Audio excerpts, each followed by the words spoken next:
Bonjour, bienvenue dans cette vidéo qui accompagne le livre sur les bases de données NoSQL dans le cadre des enjeux du Big Data.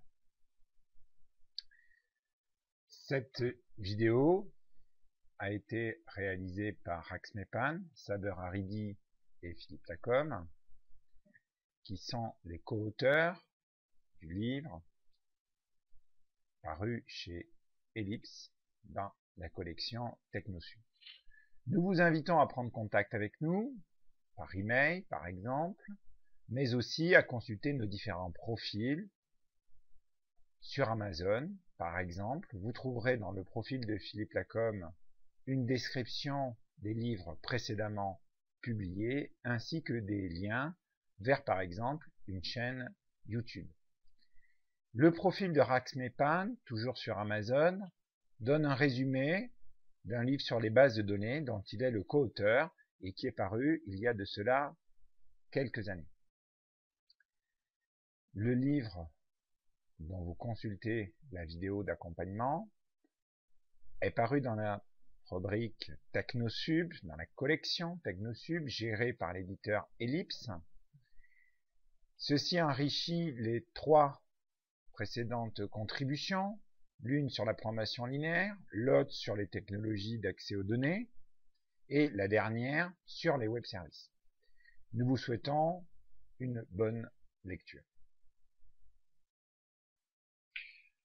Bonjour, bienvenue dans ce chapitre, qui est un chapitre d'introduction, et dont l'objectif consiste à présenter les différents éléments qui relèvent de la problématique du Big Data. Alors, le Big Data, aujourd'hui, se caractérise essentiellement par trois éléments importants. On parle de Big Data lorsque on doit traiter un volume très important de données. Pensons par exemple au nombre de tweets par jour que doit gérer une société comme Twitter, ou au nombre total d'informations que gère un système comme Facebook. Le deuxième élément, c'est une très grande variété d'informations, qui est souvent liée au caractère innovant de notre société, dans laquelle on manipule maintenant des tweets, des emails, mais aussi des photos et des vidéos qu'on échange par des moyens variés, dont en particulier nos smartphones. Et ensuite, le troisième élément fondamental, c'est la vélocité, c'est-à-dire la vitesse à laquelle on doit pouvoir traiter ces informations si on souhaite produire quelque chose d'intéressant à partir de ces informations-là. Pensons par exemple à une problématique qui consisterait à analyser le comportement des utilisateurs de Twitter ou bien de Facebook. Eh bien, cette analyse n'a de sens ou ne peut se faire que sur des laps de temps relativement courts, compte tenu du très grand volume de données manipulées.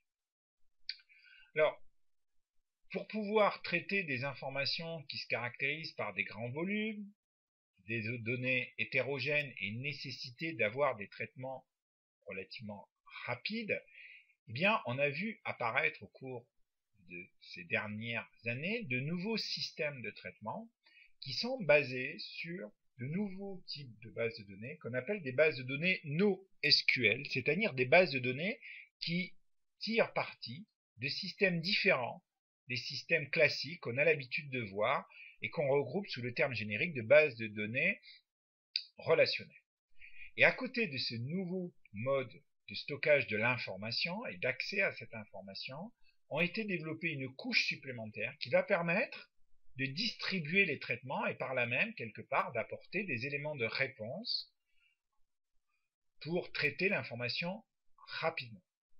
Et troisième point, bien à côté de ces systèmes distribués de traitement, de nouveaux systèmes permettent d'accélérer ces informations, ce traitement des informations, en stockant ces données, pour une très grande partie, en mémoire. Ceci peut se représenter sous la forme d'un schéma, comme celui-ci, dans lequel le système de base de données non relationnel interagit avec le système de distribution de traitement pour augmenter l'efficacité du système, pour limiter le temps d'accès. Et ces deux éléments, le système de base de données relationnelle et le système de distribution des traitements, sont eux aussi reliés à un système de gestion en mémoire des différentes informations. Le système le plus connu, ou parmi tous les systèmes, celui qui connaît aujourd'hui un engouement relativement important, est le système relatif à Hadoop, dans lequel la base de données est la base de données HBase, qu'on retrouve ici sur la gauche du schéma. Le système facilitant le traitement en mémoire est basé sur un système de fichiers nommé HDFS. Et le système de répartition des calculs tire profit d'une approche particulière nommée MapReduce. Ceci est le schéma classique, un des plus connus en tout cas, c'est-à-dire le système Hadoop.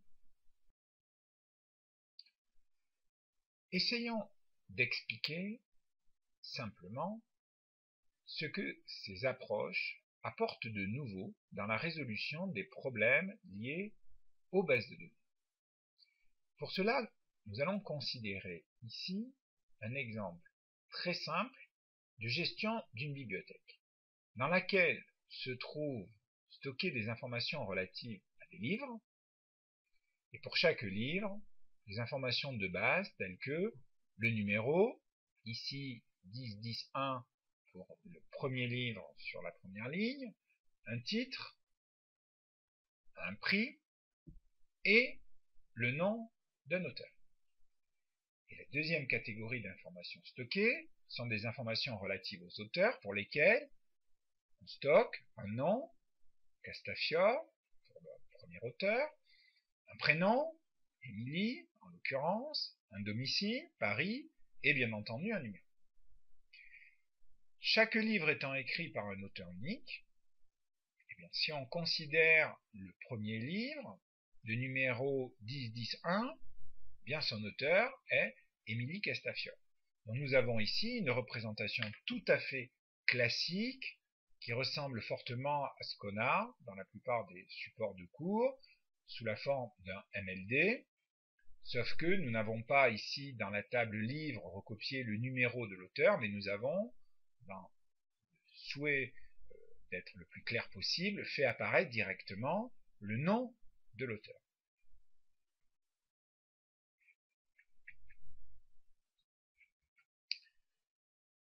Alors, de manière simple, on peut résumer cela en disant qu'il y a deux types d'entités dans cette problématique.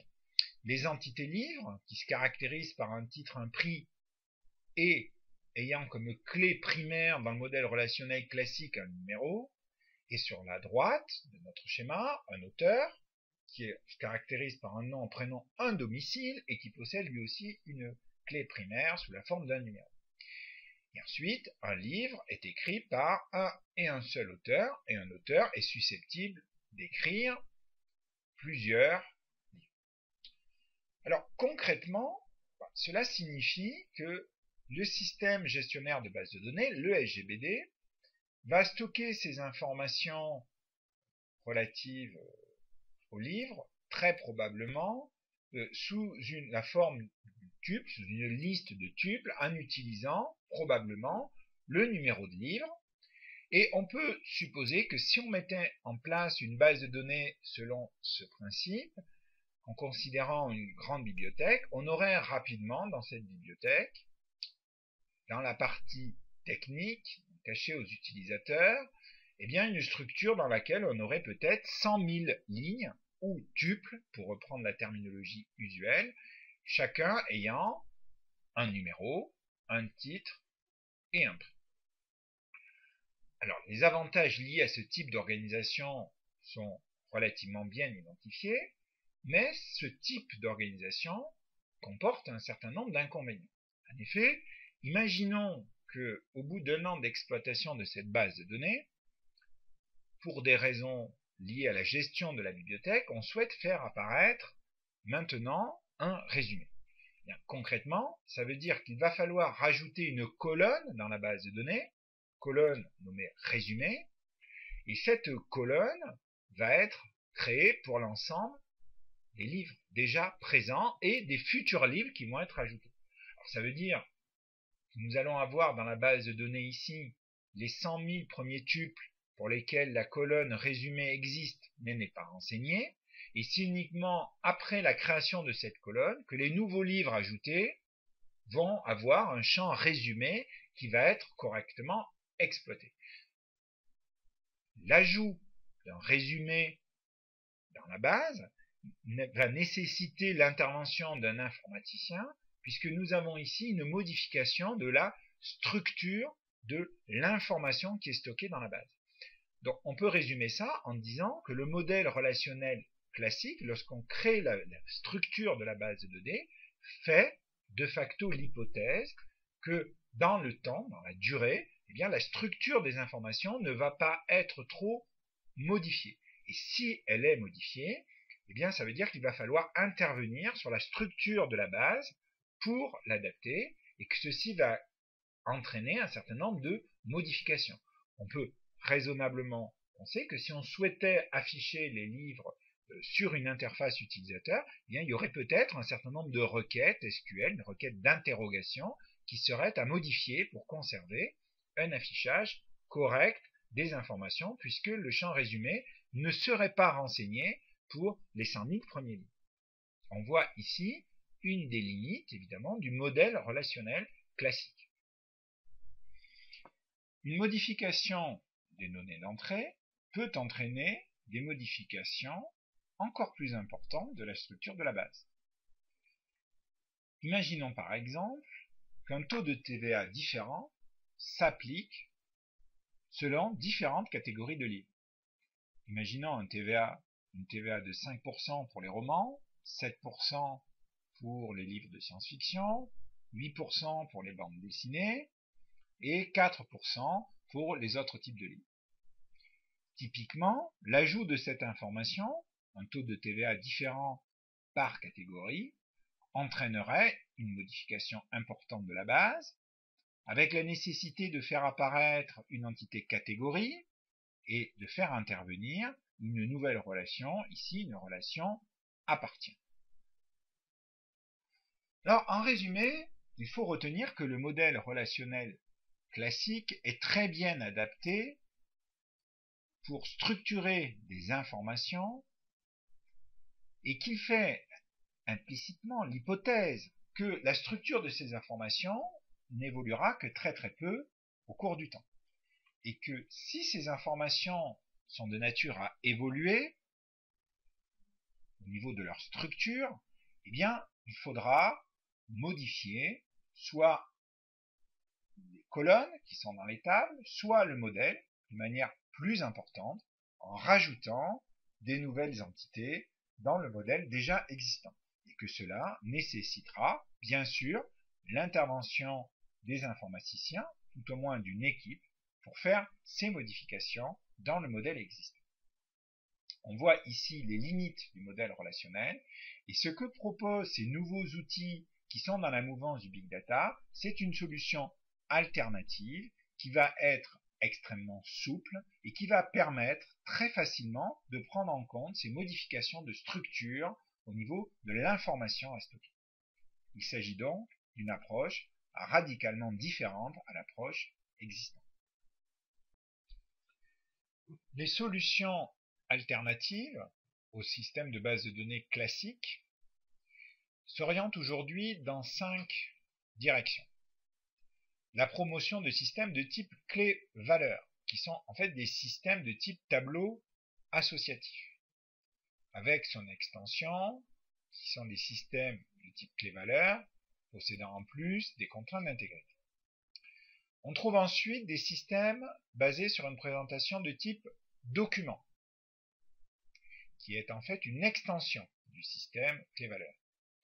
Les systèmes orientés colonnes, qui offrent la possibilité de stocker facilement des relations de type 1 à plusieurs. Et enfin, des systèmes de type graphe. Alors l'ensemble des solutions de base de données NoSQL disponibles aujourd'hui sur le marché sont relativement difficiles à classer. Toutefois, on peut remarquer que la plupart des solutions sont proposées sous des licences Apache et qu'il existe des cas particuliers qui utilisent des licences de type AGPL, comme par exemple le système de base de données NeoKG. Ce qui caractérise l'ensemble de ces solutions, c'est d'avoir été développées pour la plupart en Java ou en C++, et d'être relativement récentes. Remarquons par exemple que le système de base de données HBase, dont nous avons parlé au début de ce chapitre, date de 2007. Si on considère Cassandra, qui est un système de type clé-valeur, eh bien sa conception date de 2000. Une autre caractéristique importante de ces solutions de base de données, c'est que la plupart d'entre elles, presque l'intégralité, offrent de manière native des bibliothèques, des API, disponibles dans la plupart des grands langages utilisés aujourd'hui, tels que Java ou le C++.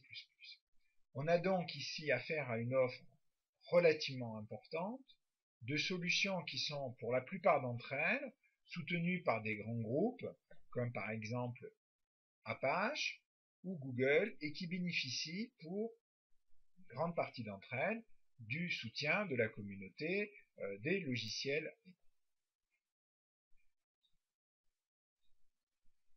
L'introduction de ces bases de données NoSQL dans le monde de l'entreprise est une tendance de fond, une tendance majeure, qui touche même le monde de la business intelligence. Aujourd'hui, un certain nombre d'entreprises relativement reconnues dans le monde de la business intelligence, pensons aux solutions Talend, par exemple, offrent des extensions permettant de faire du reporting, de faire des tableaux de bord, des cubes, du data mining sur des bases de données ou à partir de bases de données, des bases de production qui sont sur des systèmes NoSQL. Cette tendance, dans les années à venir, risque fort de se poursuivre et on devrait voir apparaître de plus en plus de solutions de business intelligence qui sont intégrées sur ces nouveaux systèmes de base de données. Alors l'ensemble de ces solutions logicielles, de ces nouvelles bases de données qui sont disponibles, qui sont en train d'apparaître, connaissent un engouement certain et peuvent être utilisées soit sur un poste individuel pour un usage privé, soit au sein d'une entreprise directement sur l'infrastructure de l'entreprise. Toutefois, ce mouvement de fond que constitue le big data s'accompagne en parallèle du développement de ce qu'on appelle le cloud ou bien l'informatique dans les nuages. Et de ce point de vue, il ne faut pas confondre les notions de cloud et les notions de grille de calcul telles qu'on a pu les connaître dans les années précédentes. Alors, essayons de donner une définition du cloud.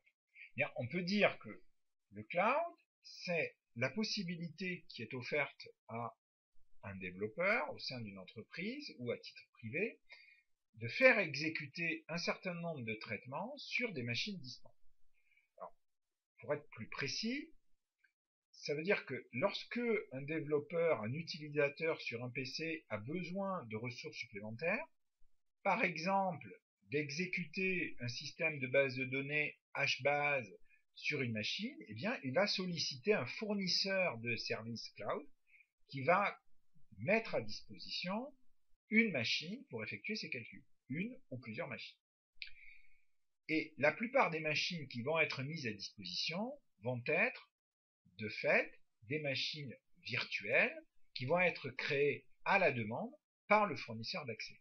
On voit ici que la notion de cloud permet d'offrir à un utilisateur une machine qui lui est propre et qui va lui être affectée, sur lequel il va stocker des informations et réaliser des traitements. les différents utilisateurs de ce type de service ne partagent pas le même espace de stockage ni les mêmes machines. Ceci est radicalement différent de ce que l'on retrouverait sur une grille de calcul où on a un ensemble de ressources limitées qui sont les PC, les ressources de la grille, et en fonction du nombre d'utilisateurs, eh bien, on va avoir des performances relativement fluctuantes. Alors, cette notion de cloud est utilisée par des acteurs majeurs d'Internet, tels que Facebook, qui vont développer comme cela une très grosse architecture leur permettant de stocker des volumes très importants de données. Ici, en l'occurrence pour Facebook, les dernières estimations donnent un volume de 500 téraoctets jour d'informations à stocker sur les différentes infrastructures. On parlera de data center de Facebook. Alors, les volumes aujourd'hui sont tels que sans la présence de ces data centers, il serait extrêmement difficile de manipuler ces volumes de données. Facebook, rappelons-le, à côté de ces 500 téraoctets de données jour, eh bien, doit gérer plusieurs milliards de likes et plusieurs millions de photos qui sont créées et stockées au sein des différents profils. D'autres exemples sont aussi extrêmement parlants. Google, avec son moteur de recherche, a été l'un des précurseurs du big data et de ses solutions dans le cloud, parce que Google a été l'une des premières sociétés à prendre le problème de la gestion de ces volumes de données par un nouveau bout, par une nouvelle manière, et Google a été historiquement à l'initiative ou un des éléments déclencheurs de la création du mouvement important qui s'est créé autour des solutions de type Hadoop. Alors, il est clair que la capacité que créent les outils du big data à manipuler des volumes de données extrêmement importants dans des délais relativement courts, et surtout à croiser ces différentes sources de données, pose à terme tout un tas de questions sur les informations qu'on peut tirer de ces données sur les consommateurs ou les usagers que nous sommes. Et comme certains l'ont fait remarquer, dont Arvind Narayana, l'anonymat aujourd'hui est devenu algorithmiquement presque impossible. C'est-à-dire que si on met les moyens de calcul nécessaires à disposition, eh bien, on peut arriver à dresser un portrait relativement précis des différents usagers ou des différents utilisateurs. Alors, pour citer quelques noms, on peut citer des choix qui sont faits dans les outils, par exemple, de business intelligence.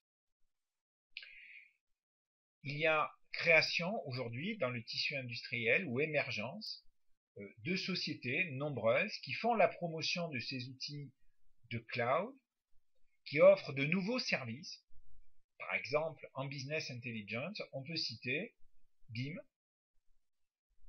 qui a été choisi par la société WeAreCloud, qui est localisée ici dans le sud de la France. D'autres choix sont faits par des grands groupes, dont par exemple IBM, qui a choisi pour ses mainframes un certain nombre de solutions techniques relativement innovantes et qui intègrent aujourd'hui des solutions de big data directement dans les solutions qui sont proposées à ses clients. Dans les sociétés historiques, comme la SNCF, on retrouve aussi le même mouvement de fond, qui est créé par des besoins grandissants. Aujourd'hui, sur un train roulant à 300 km/h, bardé de capteurs, on peut analyser l'état de la voie et on imagine le volume de données très important généré par ces capteurs. Eh bien, si on ne met pas derrière des solutions appropriées de traitement des données, eh bien, on ne pourra pas traiter ces informations correctement et on sera obligé de recourir à des moyens plus conventionnels. Alors, Pour les informaticiens qui souhaitent évidemment accéder à ce monde du big data, mais qui souhaitent aussi tirer profit des solutions de type cloud, il faut savoir que des innovations importantes sont en train d'apparaître à l'initiative de grands groupes. On peut citer par exemple Google, qui fournit une plateforme de type cloud computing et qui fournit un très grand nombre de facilités pour y accéder. Des plugins qui vont transformer son environnement de développement NetBeans et qui vont offrir la possibilité d'accéder de manière presque immédiate au cloud de chez Google.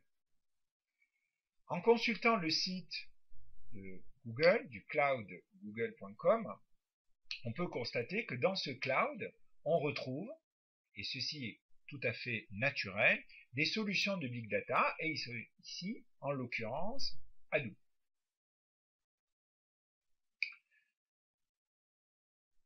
À condition de choisir correctement la version d'Eclipse, on peut avoir accès à un plugin qui est disponible librement en téléchargement. Et ce plugin offert par Google va permettre de faciliter grandement le travail du développeur. Donc, une fois que Eclipse est installé, on se retrouve dans un cadre classique, parfaitement connu et identifié, où on va pouvoir, à l'aide des outils de Eclipse, télécharger et mettre à jour son environnement de travail. Et une fois que cette mise à jour est faite, eh bien, on va, au moment où on va lancer la création d'un projet, avoir le choix de créer ce qu'on appellera une Web Application Project.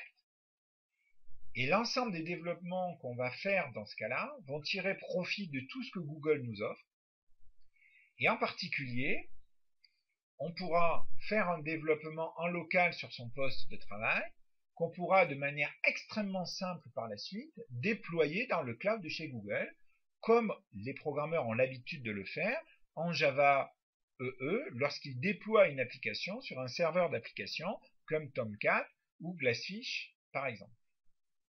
Cette application ensuite va être accessible via une adresse HTTP normale. Ici, c'est l'application par défaut qui a été créée à partir de l'environnement Google.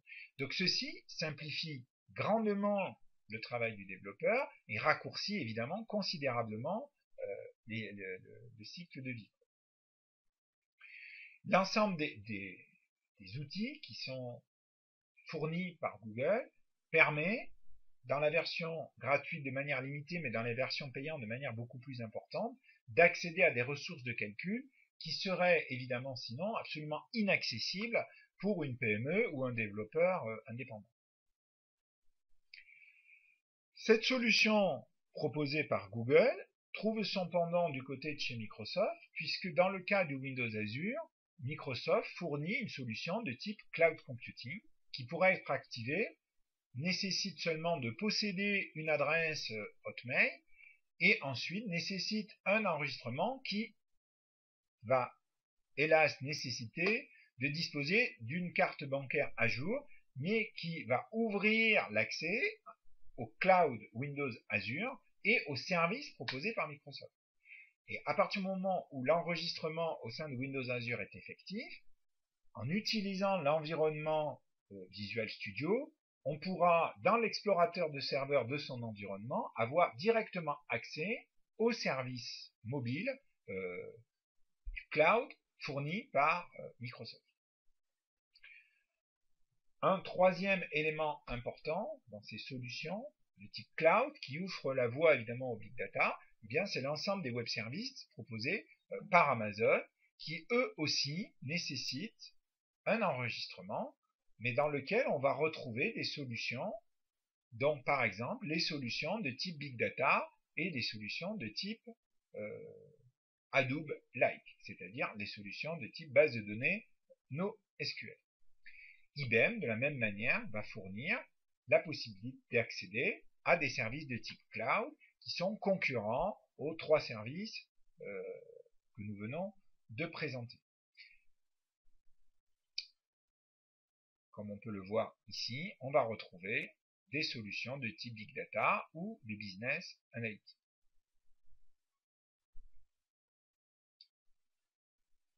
Alors, rappelons pour terminer que utiliser un cloud, ce n'est pas utiliser une grille de calcul. Dans une grille de calcul, on a un ensemble de ressources partagées, et lorsque le nombre d'utilisateurs augmente, eh bien, les performances de calcul se dégradent, et souvent l'espace disque est partagé par rapport à l'ensemble de tous les utilisateurs. Avec un cloud, on a possibilité de demander à son fournisseur d'accès l'attribution de machines spécifiques, propres pour chaque utilisateur, et a priori, on devrait avoir sur le cloud des problèmes de sécurité bien moindres que ceux qu'on est susceptible de rencontrer sur une grille de calcul. Et la performance d'un cloud est essentiellement basée sur la capacité que va avoir le fournisseur d'accès à nous créer ses ressources de calcul en fonction des besoins. Alors nous invitons évidemment l'auditeur à consulter sur Internet les différentes sites, les différentes vidéos qui vont apporter des compléments intéressants. Si vous avez des questions sur ce chapitre introductif, eh bien, n'hésitez pas à prendre contact avec nous. Nous essaierons, dans la mesure du possible, d'y répondre. Et nous espérons que ce tableau qu'on vient de dresser rapidement du Big Data vous permette d'accéder facilement aux chapitres qui suivent. Voilà.